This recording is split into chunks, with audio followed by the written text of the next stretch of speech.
নমস্কার, আমি স্নেহাশিস আর আমার ইউটিউব চ্যানেল কেমিস্ট্রি ইন বেঙ্গলিতে আপনাদের সবাইকে স্বাগত। আজকে আমরা ক্লাস 12 এর 10th চ্যাপ্টার হ্যালো হাইড্রোকার্বন অর্থাৎ এটা অর্গানিক কেমিস্ট্রির ফার্স্ট চ্যাপ্টার, এই চ্যাপ্টারে আমরা আলোকপাত করার চেষ্টা করব। তো নামটা শুনেই বোঝা যাচ্ছে হ্যালো হাইড্রোকার্বন, দুটো পার্ট, একটা হচ্ছে হ্যালো, একটা হাইড্রোকার্বন। হ্যালো মানে হ্যালোজেন, হ্যালো মিন্স হ্যালোজেন, আর হাইড্রোকার্বন তো আমরা জানি হাইড্রোজেন আর কার্বনের সমন্বয়ে গঠিত। হ্যালোজেন মানে কি? Fluorine, chlorine, bromine, iodine. তার মানে কি? কোনো হাইড্রোকার্বন অর্থাৎ কার্বন এবং হাইড্রোজেন দ্বারা গঠিত যৌগ থেকে এক বা একাধিক হাইড্রোজেনকে প্রতিস্থাপিত করে যদি কোনো হ্যালোজেনকে প্রবেশ করানো হয় তাহলে হ্যালো হাইড্রোকার্বন যৌগ উৎপন্ন হবে। তো হ্যালো হাইড্রোকার্বন এর বিভিন্ন রকম রিয়াকশন বা ভিতরকার কথা শুরু করার আগে আমরা প্রথমে দেখব যে হ্যালো হাইড্রোকার্বন কেমিস্ট্রি আমরা কেন পড়ব। তো তাহলে এখন যে কথাটা সবচেয়ে প্রথমেই মনে আসছে সেটা হচ্ছে একটা ওষুধের নাম। এই পরিস্থিতিতে, এই কোভিড-19 প্যান্ডেমিক সিচুয়েশনে আমরা প্রত্যেকেই জানি যে ইন্ডিয়া একটা ওষুধ গোটা পৃথিবীর কাছে পৃথিবীকে সাপ্লাই করছে, গোটা পৃথিবীর মানুষ চাইছে আমাদের কাছে সেই ওষুধটা। তার নাম হচ্ছে হাইড্রক্সি ক্লোরোকুইন। এই হাইড্রক্সি ক্লোরোকুইন কিন্তু একটা হাইড্রোকার্বন ঘটিত, হ্যালো হাইড্রোকার্বন ঘটিত যৌগ। তারপরে এটা জেনারেলি ম্যালেরিয়া রোগের জন্য ব্যবহার করা হয়, কিন্তু কোভিড-19 সিচুয়েশনে এটা থেকে কিছু কিছু উপশম পাওয়া যাচ্ছে, রোগীদের মধ্যে কিছু কিছু উপশম পাওয়া যাচ্ছে রোগের। তার জন্য এই হাইড্রক্সি ক্লোরোকুইন গোটা পৃথিবী আমাদের কাছ থেকে চাইছে, ইন্ডিয়ার কাছ থেকে। এবং লাকিলি আমরা কিন্তু এটা গোটা পৃথিবীর বিভিন্ন দেশকে সাপ্লাই করছি, সেই খবরটা আমরা প্রত্যেকেই জানি। এছাড়াও ক্লোরাম ফেনিকল বলে একটা টাইফয়েড রোগের ওষুধ আছে, সেটাও কিন্তু একটা অ্যান্টিবায়োটিক এবং এটা হ্যালো হাইড্রোকার্বন গঠিত একটা যৌগ। তারপরে শুধু তাই নয়, আমাদের যে থাইরক্সিন যে হরমোন আছে, থাইরক্সিন হরমোন যেটা একটা আয়োডিন ঘটিত যৌগ, হ্যালো হাইড্রোকার্বনের মধ্যে পড়ছে, যার অভাবে আমাদের গয়টার বা গলগণ্ড রোগ হয়। তারপরে বিভিন্ন কৃষিক্ষেত্রে যেসব কীটনাশক ব্যবহার করা হয়, যেমন ডিডিটি, বিএইচসি, এগুলো হ্যালো হাইড্রোকার্বন ঘটিত যৌগ। তারপর বিভিন্ন শিল্পক্ষেত্রে যেমন ক্লোরোফ্লুরোকার্বন, এগুলো রেফ্রিজারেটর, তারপর বিভিন্ন স্প্রে বটলের মধ্যে এগুলো ইউজ করা হয়। যদিও এর ব্যবহার অনেক কমে দেওয়া হয়েছে, কারণ এর ওজোন লেয়ারের ওপর এর মারাত্মক ক্ষতিকারক প্রভাব আছে। এটা ওজোন লেয়ারকে ক্ষতিগ্রস্ত করে ক্ষয়িয়ে দেয়, ছিদ্র করে দেয়। তো তার জন্য এর ব্যবহার এখন রেফ্রিজারেটরের মধ্যে করা হয় না। এছাড়াও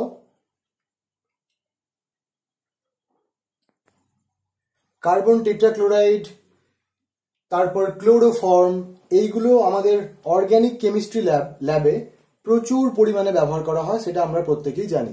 তো তার মানে এটুকু আমরা বুঝতে পারলাম যে হ্যালো হাইড্রোকার্বন ঘটিত যে যৌগগুলো রয়েছে তাদের প্রচুর ইউজ আছে, তাই এই চ্যাপ্টারটা আমাদের সিলেবাসের মধ্যে রাখা হয়েছে। তো তাহলে হ্যালো হাইড্রোকার্বন ব্যাপার নিয়ে একটুখানি কেমিস্ট্রির ব্যাপারে একটু ফোকাস করা যাক। তাহলে একটা হাইড্রোকার্বন এবং সেখান থেকে হাইড্রোজেনকে রিপ্লেস করে একটা হ্যালোজেনকে দেওয়া হয়েছে। তাহলে একটা হাইড্রোকার্বন আমরা ভাবি,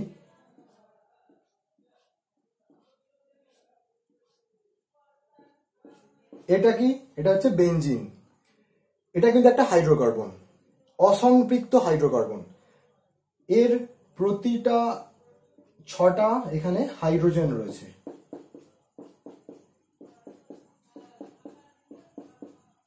তাহলে কোনো একটা হাইড্রোজেনকে এক বা একাধিক বলেছি, তার মানে কোনো হাইড্রোজেনকে প্রতিস্থাপিত করে যদি কোনো হ্যালোজেনকে প্রবেশ করানো হয় তাহলে এটাকে আমি হ্যালো হাইড্রোকার্বন বলতে পারবো। আচ্ছা, তারপরে আর একটা হাইড্রোকার্বন ভাবা যাক, মিথেন। এর একটা হাইড্রোজেনকে প্রতিস্থাপিত যদি করি তাহলে CH3Cl, এটা একটা হাইড্রোকার্বন।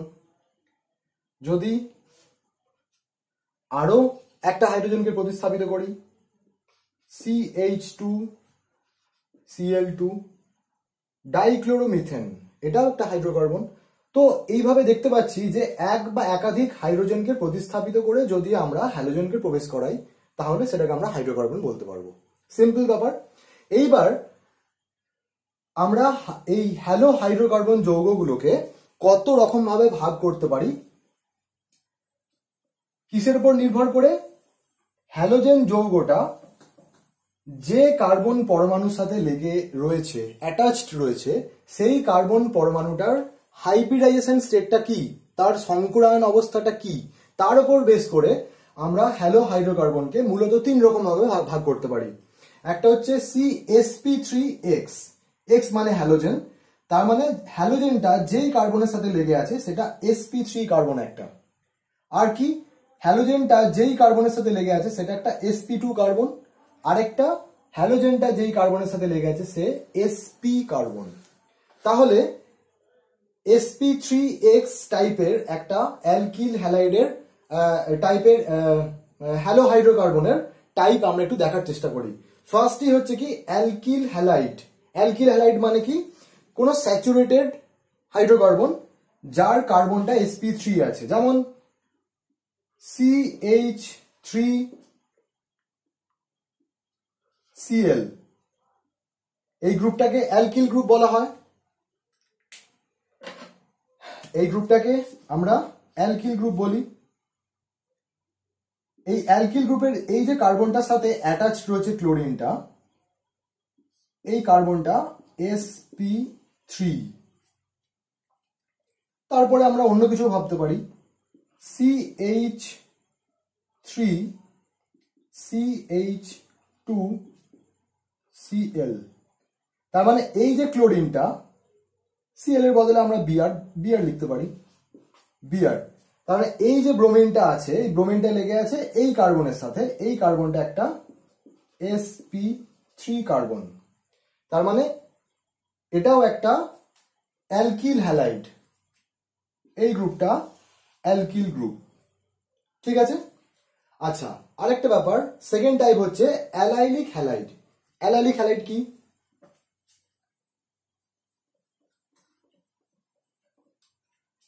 অ্যালাইলিক হ্যালাইড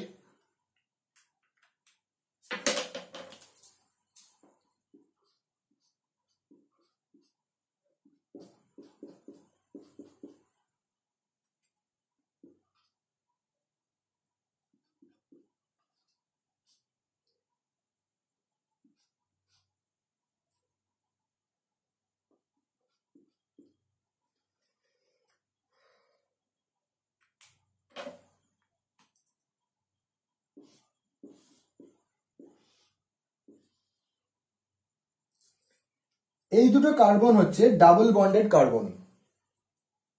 ডাবল বন্ডের সাথে এরা ডাইরেক্ট ডাবল বন্ড তৈরি করেছে। এই কার্বনের সাথে মানে ডাবল বন্ডেড কার্বনের সাথে সরাসরি যে কার্বনটা লেগে আছে মানে আলফা কার্বন, একে বলা হয় অ্যালাইলিক কার্বন। এই কার্বনটাকে বলা হয় অ্যালাইলিক কার্বন। তাহলে এই অ্যালাইলিক কার্বনের সাথে একটা হ্যালোজেন লেগে আছে, সেই জন্য এটাকে বলা হচ্ছে অ্যালাইলিক হ্যালাইড। ওকে, এই যে কার্বনটা, এই কার্বনটার প্রকৃতি কি? এই কার্বনটাও একটা sp3 কার্বন। এর যে সংকরায়ন অবস্থা সেটা হচ্ছে sp3। sp3 কেন, তার সেগুলো আমরা 11 ক্লাসে দেখেছি যে এই কার্বনটার মধ্যে কোনো অসম্পৃক্ততা নেই, সবকটা সিঙ্গেল বন্ড রয়েছে। এই কার্বনটার সাথে একটা সিঙ্গেল বন্ড, দুটো হাইড্রোজেন রয়েছে তাদের সাথে দুটো সিঙ্গেল বন্ড, মানে মোট 3টে বন্ড, আর একটা সিঙ্গেল বন্ড রয়েছে হ্যালোজেনের সাথে। তার মানে এই কার্বনটাও কিন্তু sp3 কার্বন, যদিও এই কার্বনগুলো কিন্তু sp2 ডাবল বন্ডেড কার্বন গুলো sp2 কার্বন হয়। তাহলে হ্যালোজেন লেগে আছে sp3 কার্বনের সাথে, সেই জন্য এটাকে আমরা sp3x টাইপের হ্যালোজেনের মধ্যে ধরছি। আচ্ছা, আর এই গ্রুপটাকে, এই যে কার্বনটা, এটাকে অ্যালাইলিক কার্বন বলা হয়, ঠিক আছে। আচ্ছা, এবার আমরা দেখি বেনজাইলিক হ্যালাইড। বেনজাইলিক হ্যালাইড কি রকম হবে?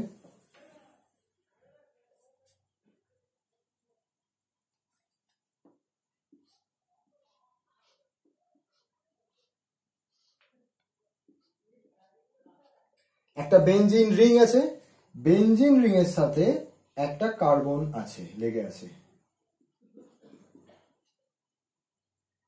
এই কার্বনটার সংকরায়ন কি? এই কার্বনটাও কিন্তু sp3 সংকরায়িত। কেন না, এই কার্বনের সাথে দুটো হাইড্রোজেন সিঙ্গেল বন্ড করে আছে, আর এই একটা বন্ড সিঙ্গেল বন্ড, আর একটা ভ্যালেন্সি এখনো খালি আছে। সেটা কার সাথে লেগে আছে? হ্যালোজেনের সাথে,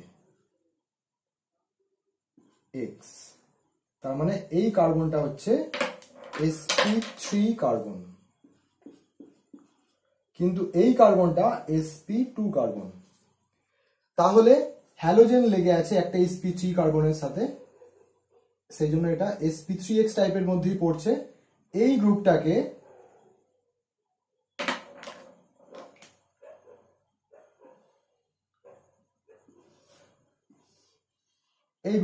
বেনজাইলিক গ্রুপ বলা হয়। এই গ্রুপটাকে বেনজাইলিক গ্রুপ বলা হয়। তাহলে আমরা sp3x টাইপের হ্যালো হাইড্রোকার্বন গুলো দেখলাম। এবার আমরা sp2x টাইপের হ্যালো হাইড্রোকার্বনের দিকে ফোকাস করি। sp2x প্রথমে লেখা আছে ভিনাইলিক হ্যালাইড। ভিনাইলিক হ্যালাইড কি?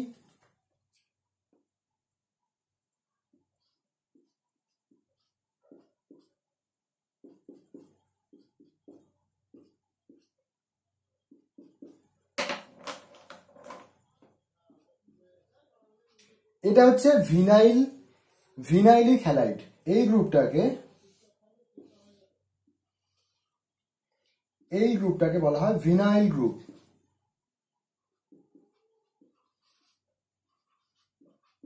এই গ্রুপটাকে ভিনাইল গ্রুপ বলা হয়, সেই জন্য এটাকে বলা হচ্ছে ভিনাইলিক হ্যালাইড। এবং এই যে হ্যালোজেন অ্যাটমটা যেই কার্বনের সাথে লেগে আছে, এই কার্বনটার সংকরায়ন কি? এটা হচ্ছে sp2 সংকরায়িত, কারণ এই কার্বনটা হচ্ছে এই কার্বনের সাথে ডাবল বন্ড তৈরি করেছে, তার মানে এটা sp2 এর সংকরায়নের প্রকৃতি। sp2 কার্বনের সাথে ডিরেক্টলি লেগে আছে এই ব্রোমিন, সেই জন্য এটা sp2x গ্রুপের মধ্যে পড়ছে। আচ্ছা, আর একটা কি? Aryl halide. অ্যারাইল গ্রুপ কোনটাকে বলা হচ্ছে?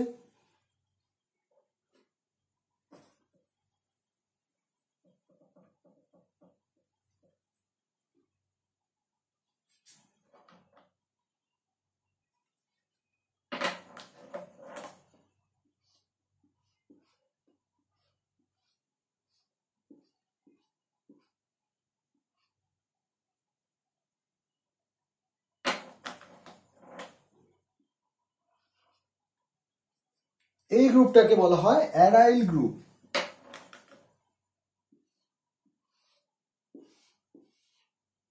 এটাকে বলা হচ্ছে অ্যারাইল গ্রুপ। এখন এই ক্লোরিনটা মানে হ্যালোজেনটা ডিরেক্টলি লেগে আছে কার সাথে? এই কার্বনটার সাথে। এই কার্বনটার সংকরায়ন অবস্থাটা কি? sp2। কারণ এই যে কার্বনটা রয়েছে সেই ডাবল বন্ড করেছে, ডাবল বন্ডেড কার্বন, তার মানে কার্বনটা sp2 কার্বন। তাহলে এইটা হচ্ছে একটা sp2x টাইপের হ্যালো হাইড্রোকার্বন। তাহলে sp2x এর দুটো টাইপ আমরা দেখলাম। এবার ফাইনালি আমরা দেখছি sp3x টাইপের। sp3 একটা গ্রুপ লেখা যেতেই পারে। sp3 মানে কি? কার্বনের ট্রিপল বন্ড থাকবে।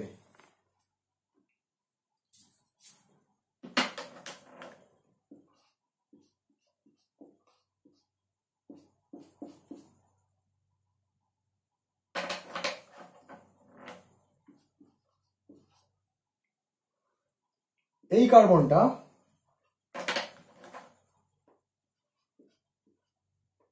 sp carbon. কেন? কারণ এই কার্বনটা ট্রিপল বন্ড করেছে, ত্রিবন্ধনযুক্ত কার্বন, সেই জন্য এটা sp2 হাইব্রিডাইজড। এই কার্বনটাও এই কার্বনটা sp হাইব্রিডাইজড, এই কার্বনটাও sp হাইব্রিডাইজড। তাহলে sp হাইব্রিডাইজড কার্বনের সাথে যে হ্যালোজেন লেগে আছে সেটাকে আমরা এই গ্রুপের মধ্যে রাখছি। এটার নাম হচ্ছে ব্রোমো ইথাইন। ট্রিপল বন্ড মানে সেটাকে আমরা অ্যালকাইন বলি, তাহলে এটার নাম হচ্ছে ব্রোমো ইথাইন। তাহলে এই হলো গিয়ে আমাদের type based on the nature of the carbon attached to the halogen. আচ্ছা, এবার আমরা দেখব CX বন্ধনের প্রকৃতি কিরকম। কার্বনের সাথে হ্যালোজেনের বন্ধন, এটা একটা সমযোজী বন্ধন, কিন্তু যেহেতু হ্যালোজেন পরমাণুর তড়িৎ ঋণাত্মকতা বেশি, ইলেকট্রোনেগেটিভিটি যেহেতু বেশি, সেই জন্য এই বন্ধন জোড়ের ইলেকট্রনকে হ্যালোজেন তার নিজের দিকে টেনে ধরে থাকবে। সেই জন্য এই কার্বনের উপরে ডেল্টা প্লাস চার্জ এবং হ্যালোজেনের উপরে ডেল্টা মাইনাস চার্জ তৈরি হয়ে যাবে, অর্থাৎ পোলারিটি তৈরি হয়ে যাবে। সমযোজী বন্ধন হলেও সেখানে যথেষ্ট পরিমাণ পোলারিটি তৈরি হবে। তার মানে এর একটা নির্দিষ্ট ডাইপোল মোমেন্ট থাকবে। ওকে, পোল মানে হচ্ছে মেরু, তার মানে একটা মেরুকরণ হয়ে যাচ্ছে। একদিকে ঋণাত্মক চার্জ বেশি পরিমাণে জমে যাচ্ছে, আর মানে ইলেকট্রনগুলো একদিকে সরে যাচ্ছে, আর যেদিক থেকে সরে যাচ্ছে সেখানে ধনাত্মক চার্জ, মানে একদিকে ধনাত্মক মেরু আর একদিকে ঋণাত্মক মেরু, তাই জন্য ডাইপোল বলা হচ্ছে, দ্বিমেরু বলা হচ্ছে। তার মানে এই মলিকুলটার একটা দ্বিমেরু ভ্রামকও থাকবে। তো এখন প্রশ্ন হলো যে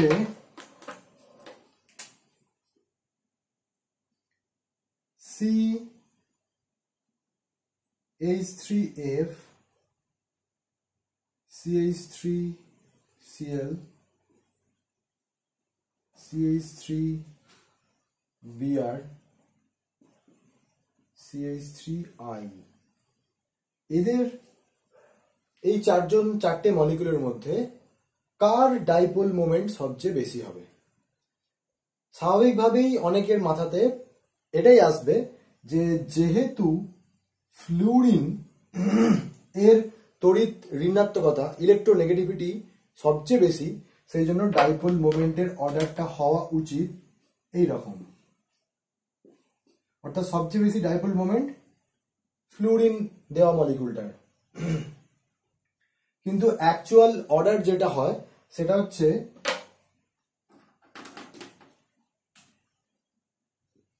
এর ডাইপোল মোমেন্ট সবচেয়ে বেশি হয়ে যায়। তার কারণটা কি? তার কারণটা হচ্ছে আমাদের একটা ব্যাপার একটুখানি মাথায় রাখতে হবে যে dipole moment mu equals to E into D. E হচ্ছে চার্জ সেপারেশন, ডি হচ্ছে ডিস্টেন্স। তার মানে তড়িৎ ঋণাত্মকতা বা ইলেকট্রোনেগেটিভিটি ফ্যাক্টরটা যেমন গুরুত্বপূর্ণ, তেমন এই ডিস্টেন্স মানে ডিস্টেন্স বিটুইন টু অ্যাটম, দুটো পরমাণুর মধ্যেকার দূরত্ব, সেটাও কিন্তু একটা ফ্যাক্টর।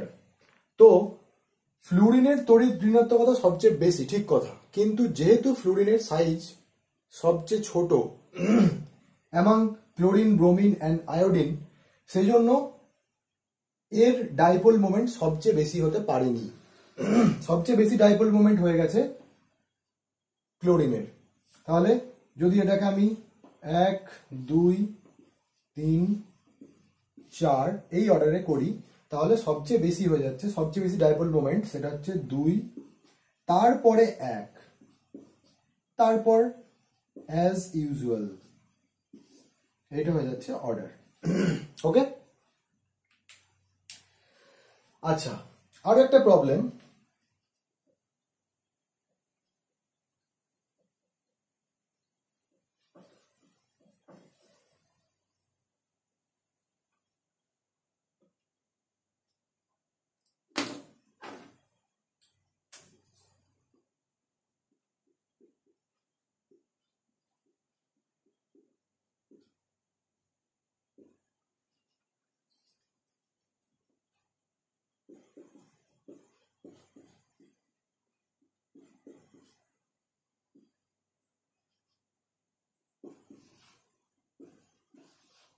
এটা হচ্ছে ইথাইল ক্লোরাইড, এটা ভিনাইল ক্লোরাইড, দুটোর মধ্যে ডাইপোল মোমেন্ট কার বেশি কার কম, কি হবে? উত্তরটা হচ্ছে যে অর্ডার, সেটা হচ্ছে ইথাইল ক্লোরাইডের ডাইপোল মোমেন্ট বেশি হবে। তার কারণ ক্লোরিনের লোন পেয়ার ইলেকট্রন রয়েছে, লোন পেয়ার রয়েছে, তো এই লোন পেয়ার রেজোনেন্সে অংশগ্রহণ করে। এর যদি রেজোনেটিং স্ট্রাকচার আমরা আঁকি তাহলে সেটা কিরকম দেখতে হবে? H2C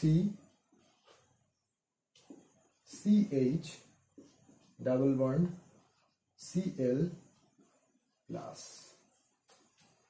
এই স্ট্রাকচারটাতে ডাইপোল মোমেন্ট কোন দিকে কাজ করছে? এই দিক বরাবর, কারণ ক্লোরিনের তড়িৎ ঋণাত্মকতা বেশি তাই।